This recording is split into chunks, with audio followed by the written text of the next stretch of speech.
आराध्य अरिहंत प्रभु के चरणों में अनंत अनंत आस्था के साथ वंदन। शासनपति भगवान महावीर स्वामी के चरणों में अनंत अनंत आस्था के साथ वंदन। जिन शासन देव जिन शासन माता को नमन।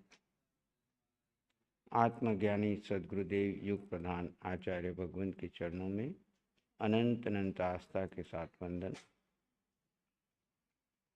आत्मप्रिय शुभम मुनि जी, आत्मार्थी साधक साधिकाओं, बृहद आलोचना सूत्र के ऊपर हम आलोचना के ऊपर चिंतन मनन कर रहे हैं, जिसमें हमने क्रोध के ऊपर चर्चा की। 18 पापस्थान का विषय चल रहा है, जिसमें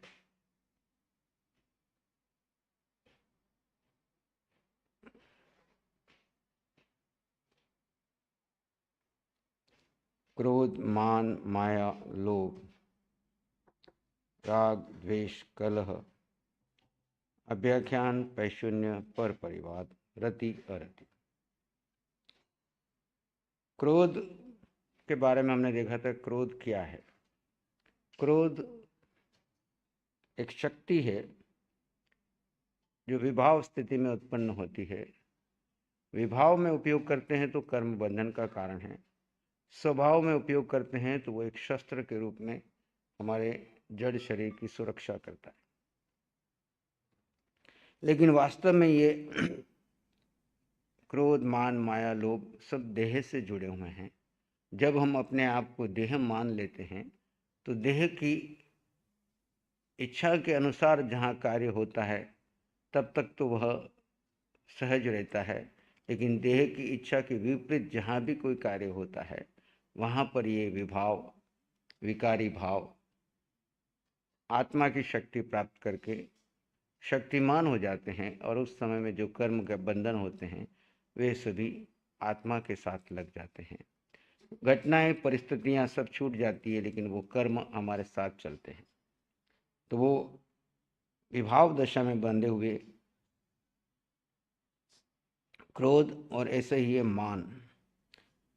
मान का अर्थ लिया है अहंकार भाव, यानी 3 गौरव और 8 मद किया है। 3 गारवे में इड्डी का गौरव, रस का गौरव और साता का गौरव। 8 प्रकार के मद, जाति का मद, कुल का मद, ऐश्वर्य का मद, ज्ञान का मद, तप का मद आदि जो 8 प्रकार के मद हैं, ये सभी मद अहंकार के। मद कौन करता है?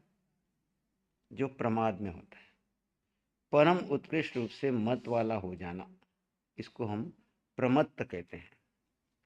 मत वाला है यानी कि वो अपने आप को कर्ता मान लेता है, अपने स्वभाव ज्ञाता दृष्टा को भूल जाता है, और ज्ञाता दृष्टा भाव को छोड़ करके जब हम कर्ता और भोक्ता बन जाते हैं तब हमारे भीतर में अहंकार की उत्पत्ति होती है, मद की उत्पत्ति होती है, और वो मद हमारे को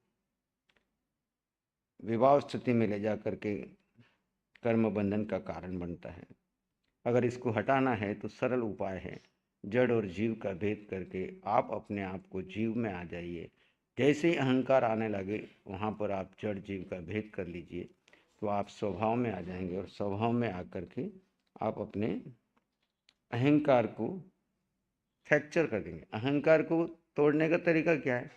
अहम यानी मैं वास्तव में क्या है? आकार है या निराकार है? मैं वास्तव में आकार है या निराकार? मैं आकार है। बोलो, मैं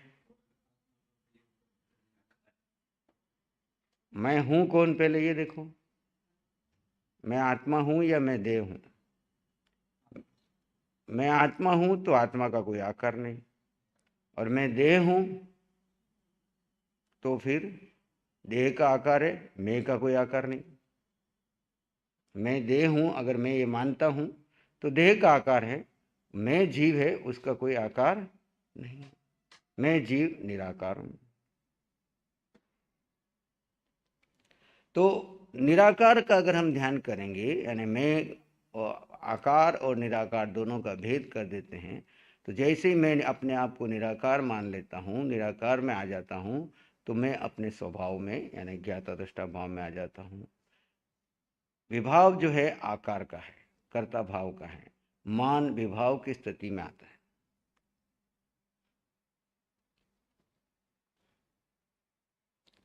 और उसके साथ ही आठों के आठों मद उत्पन्न हो जाते हैं। और इन सब से बाहर निकलने का सरल तरीका है, वो है भेद विज्ञान, ज्ञाता दृष्टा। जीव अपने स्वभाव में आते ही निराकार में आ जाएगा, और निराकार का स्वभाव ज्ञाता दृष्टा है। और जब ज्ञाता दृष्टा है मैं निराकार हूँ, तो जगत के सब जीव कैसे हैं? वो भी सब निराकार है, सब एक जमान है। तो फिर किसके ऊपर अहंकार करूँ? कोई छोटा नहीं, कोई बड़ा नहीं, कोई ऊंचा नहीं। कोई अहंकार ये समझता है कि मैं सबसे बड़ा हूँ, मैं सबसे ऊंचा हूँ। आठवां पाप है माया। आहार विहार आदि धर्म संबंधी तथा संसार संबंधी अनेक कर्तव्यों में कपट करना, कपट क्रिया करना। कपट किस में करता है व्यक्ति? आहार में करता है, विहार में करता है, और धर्म संबंधी क्रियाएं करता कुछ और है, बताता कुछ और है। और संसार संबंधी अनेक कर्तव्य जहाँ होते हैं, वहाँ पर भी वो माया का सहारा ले लेता है। और वो भी माया कौन करता है? जो ये दिखाना चाहता है कि मैं श्रेष्ठ हूँ, मेरी एक मूर्ति जो है वो कहीं खंडित न हो जाए। भले अंदर कुछ चल रहा है, लेकिन बाहर से जो मेरी व्यक्तित्व की जो मूर्ति बनी हुई है वो खंडित न हो, इस भाव से जो क्रियाएं की जाती है वो सब कपट में आ जाती है। और ये कपट भी जो जीव अपने आप को व्यक्तित्व मानता है, अस्तित्व को गौण करता है, वही व्यक्ति ये माया करता है। नौवां पाप है लोभ। लोभ यानी मूर्छा, मूर्छा यानी आसक्ति, आसक्ति यानी मेरेपन का भाव। आशा, तृष्णा, वांछा आदि ये लोभ में आते हैं। आशा, तृष्णा, वांछा आदि जितने भी विकारी भाव हैं, ये सब लोभ में आते हैं। और लोभ से निर्लोभ में आने का तरीका क्या है? बोलो, इतने प्रवचन रोज सुना रहे। लोभ से निर्लोभता में आने का सरल तरीका क्या है?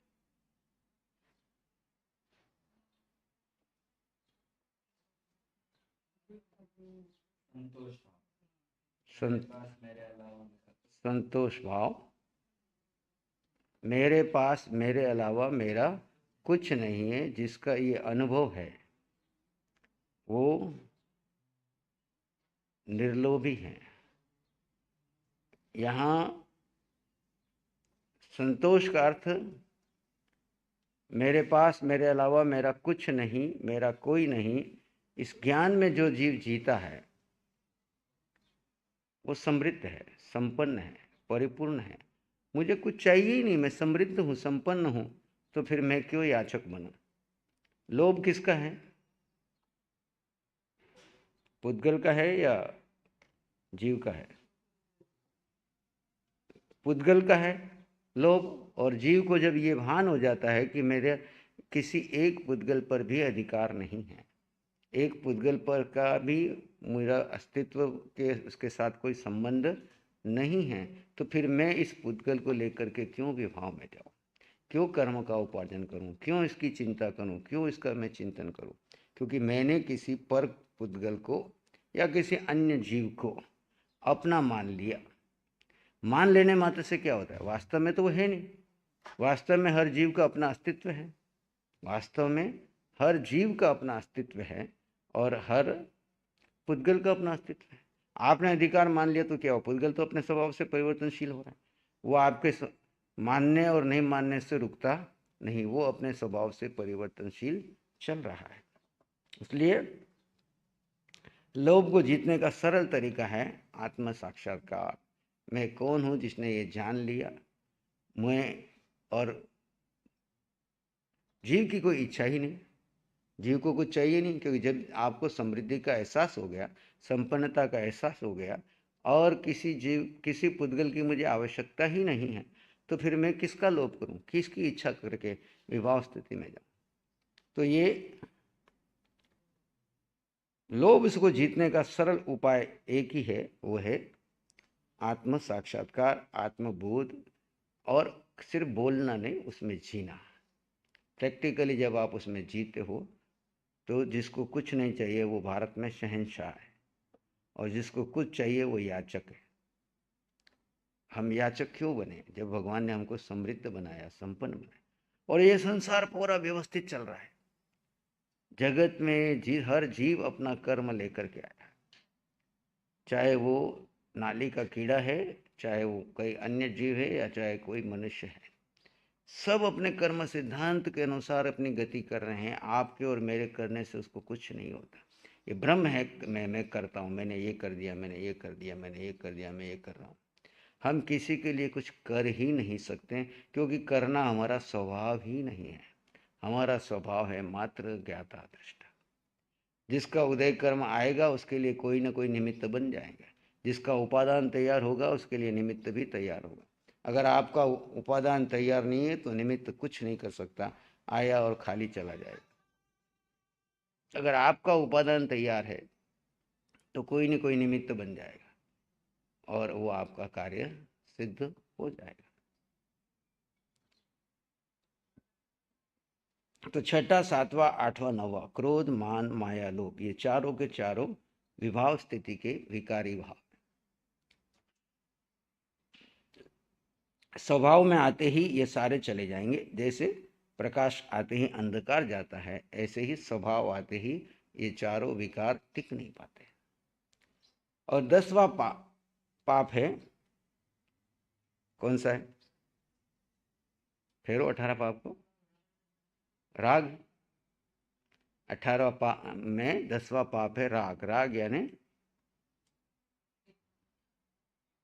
मन पसंद वस्तु से स्नेह करना। भोजन में, वस्तु में, व्यक्ति में, स्थान में, जो आपके मन को पसंद आ गया ना, मन ने हाँ कर दी कि ये ठीक है, बस भली है या नहीं है, भली वो स्वास्थ्य के लिए हानिकारक भी है, लेकिन आपके मन को भा गया। क्या हो गया? आपके मन को भा गया, यानी आपके मन ने उसको पसंद कर लिया। और जिस मन ने उसको पसंद कर लिया और उससे स्नेह कर लिया, ये उसने क्या कर लिया? पाप कर लिया। क्या कर लिया? अब आप हो गए, हम खाना खाते खाते कैसे पाप कर रहे हैं, घर में रहते रहते कैसे पाप कर रहे हैं, किसी से मिलते हुए कैसे पाप कर रहे हैं।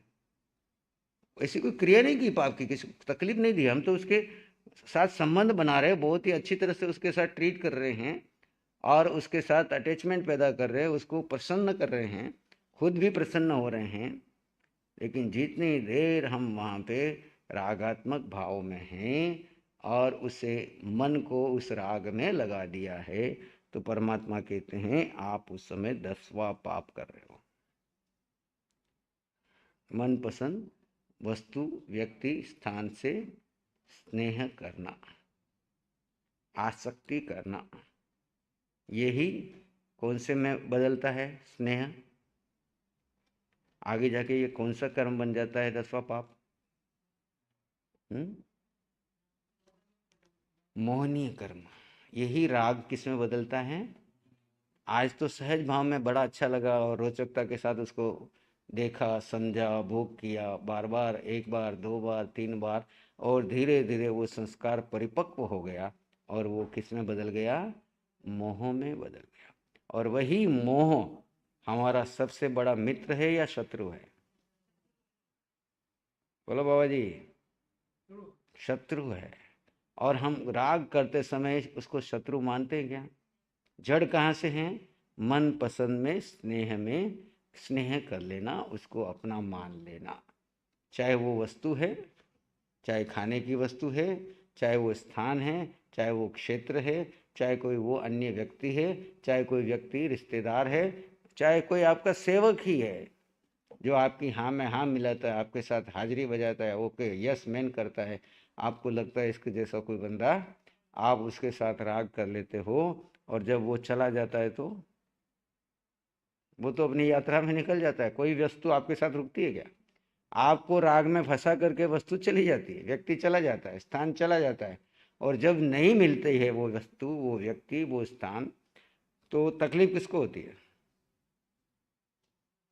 उस व्यक्ति को, उस वस्तु को, जो अनुकूल थी, जिसने अपने को उसने अपनी मान ली, जिसने उसको मनपसंद मना लिया, उसको क्या हो गया, उसके साथ राग हो गया, और वो राग ही आगे जाके मोह में बदल जाता है। पता नहीं उसको कितने जन्मों तक उसको भोगने के लिए वापस वापस उसकी इच्छाओं की पूर्ति करने के लिए घूमना पड़े। इसलिए भगवान ने इसको कहा सबसे बड़ा शत्रु मोह है, ये राग शत्रु है। चारों कषाय को संक्षिप्तीकरण में दो में बांट दिया, राग और द्वेष। 11वां पाप है द्वेष, नापसंद वस्तु को देख पर उस पर द्वेष किया। राग जहां है, सिक्के का दूसरा पहलू है द्वेष होगा। जिससे राग है उसी से द्वेष होगा कुछ समय के पश्चात। जब वो आपके अनुकूल वस्तु, व्यक्ति, स्थान आपको नहीं मिलता है, या वो आपके अनुसार नहीं चलता है, या उसकी उपलब्धि नहीं होती है, तब आपके मन में क्या होता है, क्लेश पैदा होता है। आपके मन में जो क्लेश पैदा होता है, और क्लेश पैदा होता है उस समय आपके भीतर में द्वेष पैदा होता है। द्वेष को भूत बताया, क्या बताया, राग और द्वेष दोनों को। राग अनुकूलता में अटैचमेंट पैदा कर लेते हैं, और जब वो अटैचमेंट पूरी नहीं होती है तो मानसिक रूप से क्लेश होते हैं, और क्लेश द्वेष में परिवर्तित हो जाता है। अब वही व्यक्ति हमको जो कभी अच्छा लगता था, वो हमारा द्वेष का कारण बन जाता है। आर्त ध्यान के दो भेद में भी यही आता है। आर्त ध्यान के दो भेद, इष्ट के संयोग को बनाए रखने की भावना, अनिष्ट को दूर करने की भावना। इष्ट यानी मनपसंद हमेशा मेरे पास बना रहे, वो आर्त ध्यान। और जो नापसंद है, जिसके साथ आपकी बनती नहीं है, जो आपको भाता नहीं है, वो चीज़ मेरे सामने ना आए, ये हाथ से हट जाए। वो चाहे वो व्यक्ति है, चाहे वस्तु है, चाहे सेवक है, अन्य कोई है, जिसकी उसके आपके साथ पटती नहीं है, आप उसको क्या कहते हैं, अनिष्ट को दूर भगाने के मन में जो भी चिंतन करते हैं, वो सब कौन सा ध्यान है, आर्त ध्यान का ही दूसरा हिस्सा। एक आर्त ध्यान है मनपसंद बना रहे, हमेशा मिलता रहे, वो हमारे अनुसार चलता रहे। और दूसरा आर्त ध्यान का हिस्सा है जो अनिष्ट है, जिसको हम नहीं चाहते हैं, वो हमारे से जल्दी दूर चला जाए। जैसे व्यवहार में हम कहते हैं, आपकी मान लीजिए किसी देरानी जेठानी की बन नहीं रही है, एक दूसरे को देखना नहीं चाह रहे हैं, तो कोशिश करते कब ये जल्दी से जल्दी अलग हो जाए, दूर चले जाए, बाहर निकल जाए, तो हम थोड़ी शांति से रहें। तो वो जो भाव है वो कौन सा ध्यान है, आर्त ध्यान। आर्त ध्यान, ये द्वेष ही, राग और द्वेष दोनों ही आर्त ध्यान के दो हिस्से हैं। जब जब आप राग में हो तब आर्त ध्यान में हो, जब जब आप द्वेष में हो तब आर्त ध्यान में ही हो। इष्ट का संयोग बना रहे, अनिष्ट का वियोग जल्दी से हो जाए, ये दोनों भाव आर्त ध्यान के हिस्से हैं। और 12वां है कलह। कलह, कलह में क्या है, राग और द्वेष की अगली स्थिति है। 13वां पाप है। 11वां 12वां यहाँ तक मानसिक विकार चल रहा है, अभी बाहर नहीं प्रगटा, अंदर ही अंदर में चल रहा है। क्रोध, मान, माया, लोभ, राग, द्वेष, ये भीतर ही भीतर में विकारी भाव चल रहे हैं, और विकारी भाव आपको निर्विकार नहीं रहने दे रहे हैं। और जब विकार ये अंदर भर गया तो फिर वाणी में आता है। ये सब मन के विषय पे चल रहे थे, अब वाणी पे आता है तो कलह बनता है। कलह में क्या आ जाता है, शब्द आ जाते बीच में, कलह में शब्द आ जाते हैं, और जब अशुभ वचन बोलते हैं तो फिर शांत बैठे हुए लोगों में भी क्या लग जाते हैं, झगड़े शुरू हो जाते हैं, वो है कलह। ये 13वां उसकी नेक्स्ट स्टेप है। 5 पाप, हिंसा, झूठ, चोरी, मैथुन, परिग्रह, क्रोध, मान, माया, लोभ, मानसिक विकार और राग, द्वेष। और यहाँ से अब मन से आगे जाते हैं वचन से, और वचन के स्तर के ऊपर कलह, झगड़े लगाना। और जब व्यक्ति बोलना शुरू होता है तो उसे कुछ भान नहीं रहता वो क्या बोल रहा है, बेहोशी में बोलता चला जाता है, और अपने कलह में अपनी बात को प्रूव करने के लिए फिर वो क्या करता है, प्रत्यक्ष में झूठा कलंक लगा देता है। सामने वाले को नीचा दिखाने के लिए क्या करता है, झूठा किसी के ऊपर कलंक लगा देता है कि इसने ऐसा किया ऐसा किया, क्योंकि अपनी बात को सिद्ध करना चाहता है, अपने उस वाक युद्ध में वो जीतना चाहता है। तो सामने वाले को किसी तरीके से झूठा करके नीचे दिखाने के लिए जो कोशिश करता है, वो उसका झूठा कलंक लगाने को 13वें पाप में अभ्याख्यान। 13वें पाप और 14वें पाप में क्या अंतर है? अभ्याख्यान और पैशून्य। अभ्याख्यान में झूठा कलंक लगाया प्रत्यक्ष, और पैशून्य में क्या किया? हाँ, पराये के सामने, परोक्ष में, आप सामने नहीं हो। पहले वाले में अभ्याख्यान में तो आपके सामने ही उसने झूठा कलंक लगा दिया, आपको प्रत्यक्ष में ही आपके ऊपर झूठा कलंक लगा दिया। और अगले में परोक्ष में आप वहां पे उपस्थित नहीं हो, पर आपके पीछे 4 लोगों के बीच में आपकी निंदा कर रहा है, अभ्याख्यान कर रहा है, चुगलियां लगा रहा है, उसने ऐसा किया, उसने ऐसा किया। सामने आए तो वहां से खिसक जाएगा, लेकिन उसके परोक्ष में जाकर के उसकी चुगली लगाता है। सामने बोलने की तो हिम्मत नहीं होती है, लेकिन पीछे से परोक्ष में जाकर के उसकी चुगली लगाना। यानी कि पहले में तो आपने वाक युद्ध किया कलह लगा करके, और दूसरे में उसके पीछे जो और परिवार के जो सदस्य रह गए, उनको उस वाक युद्ध में सम्मिलित करने के लिए उसके बारे में उल्टी सीधी बातें करके, उसके ऊपर परोक्ष में उसकी चुगलियां लगा करके उनको भी क्या कर दिया? राग द्वेष में खड़ा कर दिया, विरोधाभास में खड़ा कर दिया, कलह का एक पार्ट बना दिया। कलह कैसे बढ़ता है? ऐसे ही बढ़ता है ना। कलह में पहले मन में राग द्वेष आया, और फिर प्रत्यक्ष में जाकर के अशुभ वचन बोले, बात उससे बढ़ने लगी, तो उसके अपने वाक युद्ध को जीतने के लिए सामने वाले के लिए ऊपर झूठे कलंक लगा दिए, और झूठे कलंक लगाने के बाद में फिर प्रत्यक्ष में तो झूठे कलंक लगाए, और परोक्ष में जाकर के उसकी चुगलियां दूसरे परिवार के अन्य सदस्यों को, उससे जुड़े हुए लोगों को लगा करके वो अपनी बात को श्रेष्ठ बताना चाहता है, और वहां पे 14वां पाप पैशून्य करता है। कैसे ये मनोवैज्ञानिक रूप से एक आगे बढ़ते हैं वो इसमें बताया। और यहाँ पर परिवार के कुछ लोगों में परोक्ष में चुगली की, और उसके पश्चात अब क्या करता है? अगले पाप में 15वां पाप क्या है? पर परिवार। अब बात इतने से ही नहीं मिटी, तो अब सर्वत्र उसका अवर्णवाद, सब तरफ उसकी निंदा हो, पूरे गांव में उसके ऊपर लोग थू थू करे, उसके लिए क्या कर दिया? एक निंदा की हुर्र फैला दी। पहले तो आमने सामने लड़े, उसके बाद में अन्य लोगों के सामने चुगली लगाई, और अब पूरे गांव में क्या कर दिया? अवर्णवाद कर दी, उसकी निंदा फैला दी, सभी तरफ लोग उसके पाप को फैला दिया। ये है सर्वत्र दूसरों का अवगुण बात करना, निंदा करना, जिसको हमारे यहाँ पर परिवार कहा, और सरल भाषा में पर परिवार का नाम है निंदा करना। और निंदा सर्वत्र चालू हो जाती है, एक जगह से शुरू हुई कि पूरे में फैल जाती है।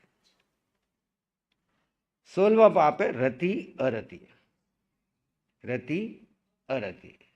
अब क्या करते हैं? 5 इंद्रियों के 23 विषय और 240 विकार है। इसमें मन पसंद पर तो रुचि की, और ना पसंद अरुचि की। तो संयम तप आदि पर अरति, अरुचि और आरंभ आदि असंयम प्रमाद में रति रुचि भाव किया।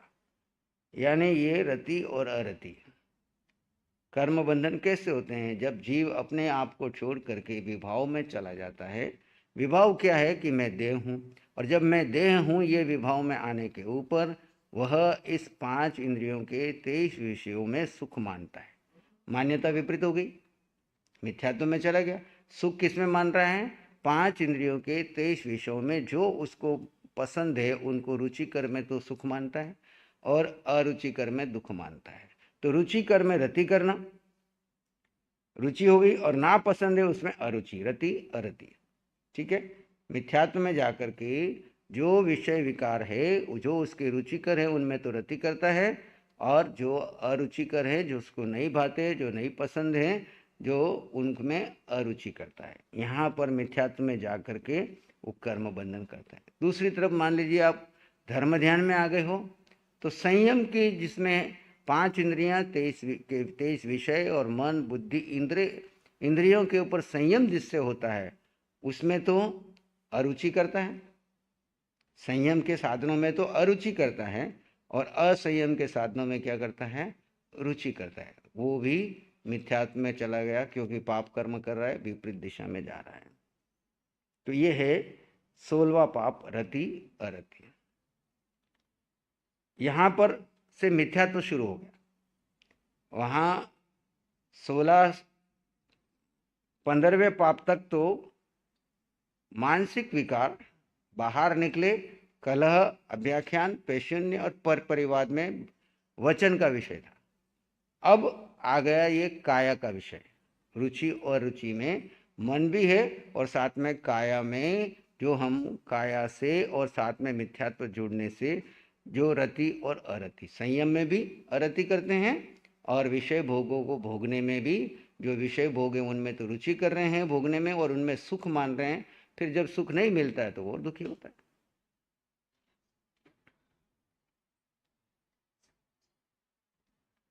तथा आरंभवादी असंयम प्रमाद में रति रुचि भाव किया। अब 17वां पाप, माया मृषावाद। इधर है, अंदर है चैन। माया मृषावाद में क्या किया? कपट सहित झूठ बोला। कपट सहित झूठ बोला। माया यानी कपट, और उसके सहित झूठ बोलना। माया पहले हम बात कर चुके हैं, मृषावाद की भी हम बात कर चुके हैं। माया और मृषावाद दोनों जो है ये जड़ को स्तर पे जी करके कपट करना, मृषावाद में जाना, और दोनों एक साथ बोलना। और 18वां पाप जो है सब पापों की जड़, बार बार इसके ऊपर बहुत बार चर्चा करी कि हमने, मिथ्या दर्शन शल्य। मिथ्या दर्शन शल्य में हम क्या करते हैं? दर्शन यानी धारणा, दर्शन यानी श्रद्धा, दर्शन यानी आपकी दृष्टि। जब तक दृष्टि मिथ्या होगी, तब तक, जब तक दृष्टि मिथ्या होगी तो वो आपकी सारी की सारी साधना विपरीत चलेगी। इधर आगे आ जाओ, यहाँ बैठो।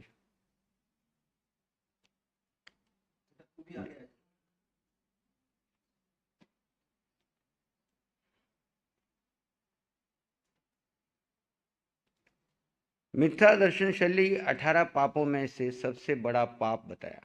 उसका कारण यही बताया कि अगर आपकी दृष्टि ठीक नहीं है, आपकी दर्शन आपका ठीक नहीं है, आपकी धारणा विपरीत है, तो क्रियाओं में भले आप कुछ भी करो, 2400 घंटे आपके बंधन चलेंगे। 2400 घंटे आपके बंधन चलेंगे, चाहे आप शारीरिक क्रिया करो या ना करो, मन से भी कुछ करो या ना करो, क्योंकि आपकी श्रद्धा विपरीत होने से, आपकी धारणा विपरीत होने से, आप अपने आप को देह मान करके बैठने से आपके 2400 घंटे कर्म बंधन होते हैं। और जिनेश्वर देव के धर्म में शंका, कांक्षा आदि विपरीत श्रद्धा। मिथ्या दर्शन में क्या है? सत्य तो नहीं मानते, पर असत्य पे श्रद्धा करते हैं। किस पे श्रद्धा करते हैं? अब सत्य क्या है? सत्य है कि मैं जीवात्मा हूं। अब सत्य पे तो श्रद्धा नहीं, असत्य पे श्रद्धा। असत्य क्या है? कि मैं देह हूं। और देह पे तो श्रद्धा की, और उल्टा काम क्या करते हैं? जीव पे शंका करते हैं। देह पे तो कोई प्रमाण नहीं मांगते। किसी ने आपसे प्रमाण पूछा देह के सुख के लिए कि पुद्गल मुझे सुख देंगे कि नहीं देंगे, आप मुझे प्रमाण दो? किसी ने मांगा आज तक? रमेश भाई, इतने साल आपको भी हो गए ना, तो आपने किसी को कहा कि पुद्गल में सुख है कि नहीं, बताओ, प्रमाण दो। और न किसी ने आपसे पूछा कि मैं ये खाना खा रहा हूँ, उससे मेरा पेट भरेगा कि नहीं भरेगा, मैं इतने विषयों के भोग भोग रहा हूँ, उससे मुझे सुख मिलेगा कि नहीं मिलेगा। वो समझता है ये तो प्रत्यक्ष सुख मिल रहा है, इसमें शंका करने का कोई विषय नहीं है। शब्द, वर्ण, गंध, रस, स्पर्श, ये 5 इंद्रियों के 23 विषय। शब्द, वर्ण, गंध, रस, स्पर्श, 5 इंद्रियों के 23 विषय और 240 जो विकार है, इनसे जो आपके देह को साता मिल रही है, उसके लिए आपने कभी प्रमाण मांगा क्या? लेकिन आत्मा से आपको अनंत सुख मिल रहा है, शाश्वत सुख मिल रहा है, उसको अनुभव भी करवा रहे हैं, लेकिन बार बार मन में क्या पैदा हो रही है? शंका पैदा हो रही है, पता नहीं है सत्य है कि नहीं है। हमारा टाइम वेस्ट तो नहीं जा रहा है? इधर देह के सुख भी छोड़ रहे हैं, आत्मा का सुख मिलेगा कि नहीं मिलेगा? ये जो भ्रमित अवस्था है, वही हमारा मिथ्या दर्शन शल्य है। इस भ्रमित अवस्था में भगवान कहते हैं तुम 2400 घंटे कर्म के बंधन कर रहे हो, भली कोई क्रिया नहीं कर रहे हो, खा पी के सोए ही पड़े हो, लेकिन धारणा क्या है, देह के स्तर पर होने से तुम्हारे 2400 घंटे कर्म के बंधन बंध रहे हैं। इस बंधन से मुक्त होने का सरल तरीका क्या है, वो है 18 पाप स्थान को जड़ मूल से उखाड़ फेंकने का तरीका क्या है, बताओ। चर्चा हो चुकी है अपनी, पहले स्टार्टिंग की इसी से करी थी।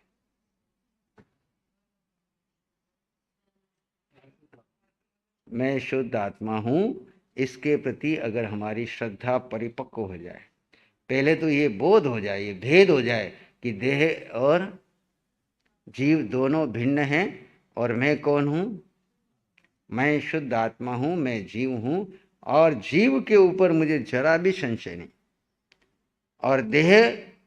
और देह से जुड़ा हुआ संसार, विषयों का संसार, इंद्रियों का संसार, मन का संसार, बुद्धि का संसार, पुद्गल का सारा संसार क्या है, अपना है, पर है और पराया है। साधन रूप में इसका उपयोग करता हूं। किस रूप में, साधन रूप में। जैसे यात्रा में आप किसी साधन का उपयोग करके आते हो, वैसे आप यात्री हो और यात्रा में वर्तमान में इस देह का उपयोग कर रहे हो, लेकिन ये कोई भी, ये आपके साध्य नहीं है, ये साधन है। साधन और साध्य में जिसका भेद नहीं है वो आगे नहीं बढ़ पाता। साधन और साध्य में भेद होना जरूरी है। जीव यात्री है और यात्री की यात्रा साध्य सिद्ध तक ले जानी है।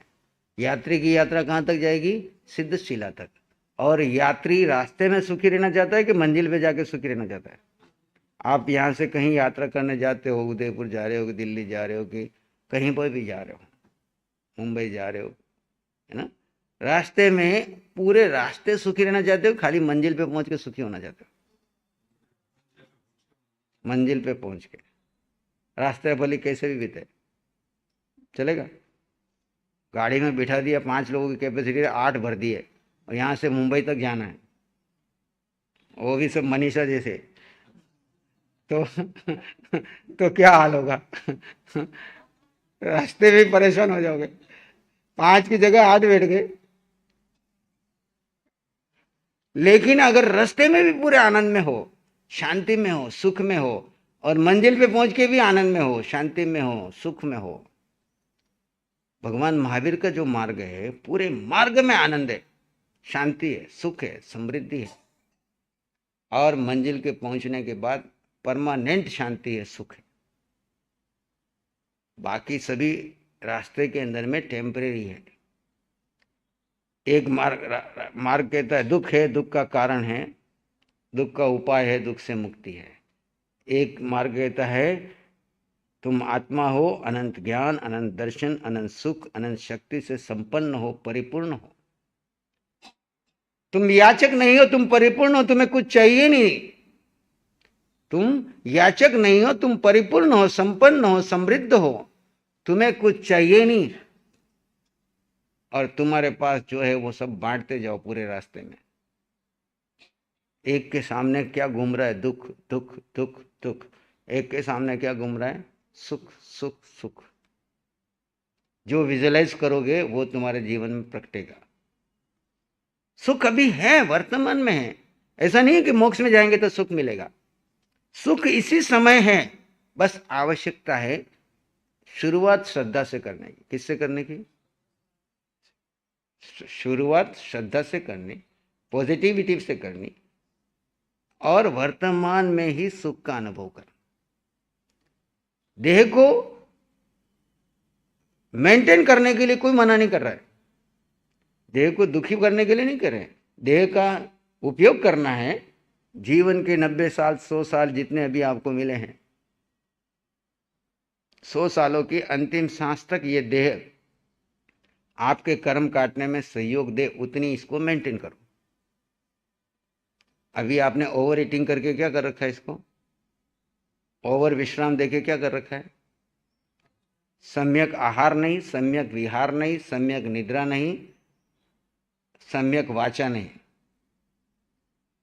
सम्यक आहार, इसको मेंटेन करने के लिए जितना, अगर गाड़ी में पेट्रोल डालना है तो पेट्रोल ही डालना पड़ेगा, डीजल डालोगे तो थोड़े दिनों में गाड़ी क्या हो जाएगी। और डीजल की गाड़ी है उसमें केरोसिन भरोगे तो जिसका जैसी गाड़ी लेके आए हो उसके लिए जो मेंटेनेंस चाहिए वो उसको मेंटेनेंस देना पड़ेगा। और अगर आप प्रॉपर मेंटेन करते हो तो वो गाड़ी आपकी बरसों तक चलती है, जितनी आपकी गारंटी कार्ड है उससे भी ज़्यादा आप उसको यूज़ कर लेते हो। करते हो नहीं करते हो? कंपनी कहती है 15 साल में आपकी गाड़ी आउट कर देना, आप कहते तो 20 साल हो गए फिर भी मेरी तो ठीक चल रही है, मैं क्यों आउट करूँ, मेरा तो काम चल रहा है। करते हो ना? कंपनी कहती है 15 साल के बाद सड़क पे नहीं चलनी चाहिए आपकी गाड़ी, लेकिन आप उसको शुरू से मेंटेन ऐसे रखते हो कि 20 साल के बाद भी आप चलाने के योग्य हो, तो आप उसको फेंकते नहीं हो, उसको यूज़ करते हो। ऐसे ये देह जो माँ के गर्भ से तैयार होके बाहर निकली, उसके बाद आपने खाली इसको मेंटेन करना है, ना तो इसको सताना है ना इसको सजाना है, इसको जागृत रख करके इसका उपयोग करना है। अति सुकुमाल बनाओगे रोगी हो जाएगी, अति श्रम लोगे, मेंटेन नहीं करोगे, सम्यक आहार नहीं दोगे, सम्यक निद्रा नहीं दोगे, सम्यक विश्राम नहीं दोगे, तो क्या हो जाएगा, 40 साल में ही हार्ट की प्रॉब्लम शुरू हो जाएगी। आज क्यों रोगी हो रहे हैं बच्चे, क्यों युवा लोग बीमार हो रहे हैं? क्योंकि जब मेंटेन करने का समय है उस समय तो उसको ओवर यूज़ करके बे टाइम सोना, बे टाइम खाना, ओवर ईटिंग करना, गलत तरह का आहार डालना शरीर में, और 20 से 40 साल की उम्र के बीच में अपने शरीर को क्या कर देते हैं, बोलो क्या करते हैं, स्वस्थ रखते हैं, खूब काम लेते हैं उसे।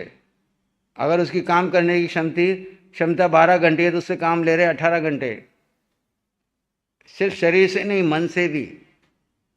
और अगर उसके विश्राम का टाइम 9 बजे 10 बजे का है तो उसको विश्राम दे रहे हैं 2 बजे। उसका उठने का समय सुबह 4 बजे का है तो उसको उठा रहे 10 बजे। और इस तरह से विपरीत दिशा में जा कर के शरीर को 40 साल के बीच में ही रोगी बना देते हैं। और 40 साल की उम्र में जाके डॉक्टर को बोलते हैं 15 लाख 20 लाख 25 लाख जितना लेना ले ले, मेरे को 20 साल पहले वाला स्वास्थ्य दे दे। दे सकते हैं डॉक्टर? कोई महाराज दे सकते हैं, कोई बाबा जी दे सकते हैं, कोई देवी देवता दे सकते हैं? क्यों? आपको कुदरत ने मेंटेन दिया था, मेंटेन करके कर्म काटने का साधन, आपने उसको राग करके, आसक्ति करके, मोह करके या लोभ में आकर के उस शरीर को आपने क्या कर दिया, बेकार कर दिया, खराब कर दिया। अब रहना तो इसी में पड़ेगा जितनी उम्र है। अब चाहे डायबिटीज़ लेके जियो, ब्लड प्रेशर लेके जियो, हार्ट प्रॉब्लम लेके जियो, कैंसर लेकर के जियो, मोटापा लेके जियो, कुछ करके जियो, पर जीना तो पड़ेगा, छोड़ के बीच में जा नहीं सकते।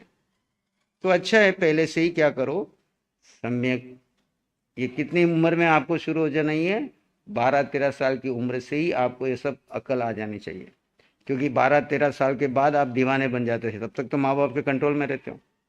12-13 से लेकर के 40 के बीच में आप अपने आप को समझते हो कि मैं बहुत कुछ कर सकता हूँ। अब करने वाले कुछ हो नहीं है, खाली इस शरीर को मेंटेन करके जो तुम्हारे को क्षेत्र मिला है उसको पूर्ण जीव में रह करके श्रद्धापूर्वक अनंत सुख का अनुभव करके अगर सम्यक आहार, सम्यक विहार, सम्यक निद्रा, सम्यक श्रम करोगे तो निश्चित अपने जिंदगी भर ये साधन आपको कर्म काटने में मिलेगा।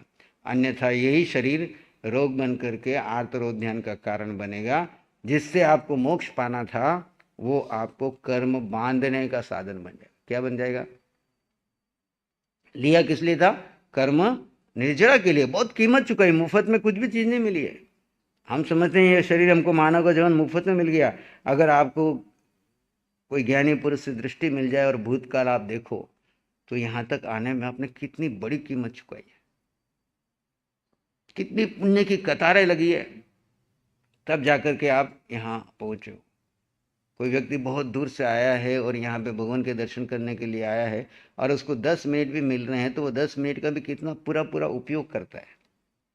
क्योंकि उसको पता है कि मैं ये 10 मिनट लेने के लिए कितनी बड़ी यात्रा करके आया हूँ, कितनी बड़ी कीमत चुकाई है, और ये क्षण मुझे खोने नहीं है। लेकिन जिसको इसकी कोई वैल्यू नहीं है, वो समझता ठीक है, गारंटेड है, वो एक एक समय ऐसे ही बर्बाद किए जा रहा है। बाद में पश्चाताप करता है, जब वो महापुरुष उसके सामने नहीं होते हैं तब पश्चाताप करता है, जब बैठे थे तो हमने कुछ नहीं किया, हमने ये इधर उधर घूमते रहे, इधर उधर भटकते रहे। ले जीव का ये मिथ्या दर्शन शल्य क्या है? हमारी श्रद्धा में विपरीत श्रद्धा करना। पहले तो श्रद्धा नहीं, और विपरीत पे श्रद्धा करना, और सही पे शंका करना। शंका, कांक्षा, विचिकित्सा जो है, ये क्या है? दर्शन संकेत के 5 दोष है, दूषण है। 5 भूषण है तो 5 दूषण है। संकेत के 5 दूषण है: शंका, कांक्षा, विचिकित्सा, परपाषाण प्रशंसा, परपाषाण सस्तव। शंका यानी जीव पे तो शंका करना, कांक्षा पर से आकांक्षा रखनी, ये मिल जाए, ये मिल जाए। शंका, कांक्षा, विचिकित्सा करने के फल पे संदेह करना। मैं जीव के लिए जो कार्य कर रहा हूँ, जीव को समय दे रहा हूँ, जो आत्मा का पुरस्कार करता हूँ, पता नहीं इसका फल मिलेगा कि नहीं मिलेगा। कभी इसके ऊपर शंका नहीं करता, मिथ्यात्व है, पर उस पर शंका करता। और पर पाषंड प्रशंसा, पर में जिसकी श्रद्धा है। पर पाषंड का मतलब पाखंडी। पाखंडी कौन? जो पर में श्रद्धा रखता है, पुद्गल में सुख ढूंढ रहा है, पुद्गल में ठहरा हुआ है, उसको तो प्रति तो श्रद्धा रखता है, उसका परिचय करता है। संस्तव और परिचय, संस्था का मतलब साथ रहना, और परिचय का मतलब उससे परिचय बढ़ाना, दिन रात उसी के साथ बैठ। इसलिए अक्सर मैं सबको बोलता हूँ कि अपने से जो कुछ 2 लेवल आगे बढ़ा है उसका संग करो, अपने से 2 कदम पीछे वाले का संग मत करो। यानी जो आत्मा के क्षेत्र में आगे बढ़ा हुआ है उसके साथ तो बैठो, और जो संसार की ओर बैठा हुआ है, मिथ्यात्व में पड़ा हुआ है, पर की चर्चा करता है, पर का चिंतन करता है, 2 मिनट खड़ा रहो उसके पास में और पूरा संसार आपके अंदर 2 मिनट में डाल देता है, इससे तो दूर रहो। और 5 मिनट उसके पास खड़े रहो जो आपको आत्मा के सिवाय कोई चर्चा ही नहीं करता, नहीं तो उसके साथ मौन में रहने में भी आनंद आ रहा है। खाली आप बैठे हो और वो भी बैठा है, कोई बात नहीं, कोई चर्चा नहीं, केवल उसके आभा मंडल में बैठने मात्र से ही आपको क्या मिल रही है? आनंद का, शांति का, सुख का अनुभव हो रहा है। उसका तो संस्तव करो, उसका तो परिचय बढ़ाओ, और बाकी से क्या करो? दूर रहो। 5 भूषण क्या है? बोलो। सम्यक के 5 दूषण ये हो गया। 5 भूषण है, 5 लक्षण है ना? संकेत के सत्सर बोल में लक्षण है सम, संवेग, निर्वेद, अनुकंपा और आस्था। सम, संवेग, निर्वेद और अनुकंपा और आस्था, ये जितने हमारे बढ़ते चले जाएंगे उतना हम मोक्ष मार्ग में आगे बढ़ेंगे। और जितना हम पर पाषंडी की प्रशंसा करेंगे, पर का चिंतन करेंगे, मिथ्यात्व में जाएंगे, संसारियों का संसार को अपने दिमाग में बनेंगे, सुनेंगे, तो उतना ही हम जीव से क्या हो जाते हैं? दूर चले जाते। भगवान बार बार हमको यही देशना देते हैं कि जड़ और जीव का भेद करो और जीव को समय दो। किसको समय दो? जीव को समय दो। जीव में सुख है, जीव में शांति है, जीव में आनंद है, जीव संपन्न है, जीव परिपूर्ण है, जीव में अष्टगुणों की संपदा वर्तमान में है। ऐसा नहीं कि भूतकाल में नहीं थी और अभी पैदा हो जाएगी, वर्तमान में भी है, भूत में भी थी और भविष्य में भी। खाली हमको दूर क्या करना है? दूर क्या करना है? खाली भ्रम दूर करना है। क्या करना है? किसी को भ्रम हो जाए कि ये मेरा हस्बैंड बाहर जाता है, पता नहीं कहाँ कहाँ भटक के आता है, तो दिन भर उसका दिमाग घूमता ही रहता है। और जैसे उसका भ्रम टूट जाता है तो वो भले ही अमेरिका 10 साल के लिए जाए, तब भी उसके मन में एक पैसे भर भी संशय। ऐसे हमारा जब भ्रम टूट जाए कि मैं जीव हूँ और मैं जड़ हूँ, ये भ्रम टूट जाए और मैं जीव हूँ, तो भले मोक्ष जाने में कितने जन्म क्यों ना लग जाए। भगवान महावीर को कितने जन्म लगे? अनंत की यात्रा तो हम सब ने की, लेकिन भगवान की यात्रा कहाँ से शुरू हुई? नए सार के भव में। 27 भव की यात्रा तो अपने शास्त्रों में मिलती है, बीच में कितने और छोटे बड़े जन्म हुए होंगे, लेकिन 27 भवों की यात्रा में भेद ज्ञान होते ही, जीव अजीव का बोध होते ही उन्होंने अपना मोक्ष का रिजर्वेशन कर लिया। चाहे कितना ही समय लगा, लेकिन उस श्रद्धा से वो आगे बढ़ते चले गए। इस प्रकार 18 पाप का द्रव्य से, क्षेत्र से, काल से और भाव से, जानते अजानते, मन वचन और काया से सेवन किया, कराया, अनुमोदा। ये 18 पाप स्थान जो हमने चर्चा की, ये विभाव दशा में जाकर के द्रव्य से पाप किया, क्षेत्र में जिस क्षेत्र में थे उस क्षेत्र से, और काल जिस काल में, भूत में, भविष्य में, वर्तमान में, तीनों काल की अपेक्षा से, और भाव से विभाव दशा में जाकर के जितने भी मैंने जानते अजानते मन से, वचन से और काया से सेवन किया, कराया और अनुमोदा। दिया हुआ यानी चाहे दिन में हो, राया हुआ यानी रात में हो, एगो हुआ अकेले में किया हो, परिस्वागो हुआ सबके बीच में किया हो, सुते हुए सोए हुए नींद में किए हो, या समूह में किए हो, या जागते हुए किए हो, इस भव में किया हो, पर भव में, पिछले जन्मों में, पहले संख्यात, असंख्यात और अनंत भव में भव भ्रमण करते हुए आज दिन तक, आज दिन तक यानी आज कितनी तारीख हो गई, पर्युषण गए कितने दिन हो गए, महीना होने वाला है, कल संवत्सरी आ जाएगी ना, तो 18/10/2023 तक राग द्वेष विषय कषाय आलस्य प्रमाद आदि पौद्गलिक प्रपंच और अवगुण पर्याय की विकल्प भूल की, अवगुण पर्याय की विकल्प भूल की, ज्ञान की विराधना की, दर्शन की विराधना की, चरित्र की विराधना की, चरित्र चित्त की विराधना की, तप की विराधना की, शुद्ध श्रद्धा, शील, संतोष, क्षमा आदि निज धर्म स्वरूप को विराधना की, उपशम, विवेक, संवर, सामायिक, पोषद, प्रतिक्रमण, ध्यान, मौन आदि व्रत पचकाण, दान, शील, तप वगैरह की विराधना की, परम कल्याणकारी इन बोलों की आराधना, पालना आदि मन, वचन और काया से नहीं की, नहीं कराई और नहीं अनुमोदी। 6 आवश्यक का सम्यक प्रकार से विधि उपयोग सहित आराधे नहीं, पाले नहीं, फरसे नहीं, विधि उपयोग सहित निरादर पने से किए, किंतु आदर सत्कार भाव भक्ति सहित नहीं किए। ज्ञान के 14, संकित के 5, 12 व्रतों के 60, कर्मादान के 15, सल्लेखना के 5, इन 99 अतिचारों में और साधु जी के 125 अतिचारों में तब 52 अनाचारों का श्रद्धान आदि में विराधना आदि से जो कोई अतिक्रम यानी कर्म की आदि करना, व्यतिक्रम, अतिचार, अनाचार आदि जानते अजानते मन से, वचन से, काया से सेवन किया, कराया, अनुमोदना की, तो उनका मुझे धिक्कार धिक्कार बारंबार मिच्छामि दुक्कडम, धिक्कार धिक्कार बारंबार मिच्छामि दुक्कडम। ये 18 पाप स्थान और इस प्रकार की जो जो भी विराधनाएं हमने भूतकाल में की है ना, उन सब की हम आलोचना यानी स्वीकार करते हैं, प्रतिक्रमण करते हैं और पुनः न करने का हम संकल्प करते हैं।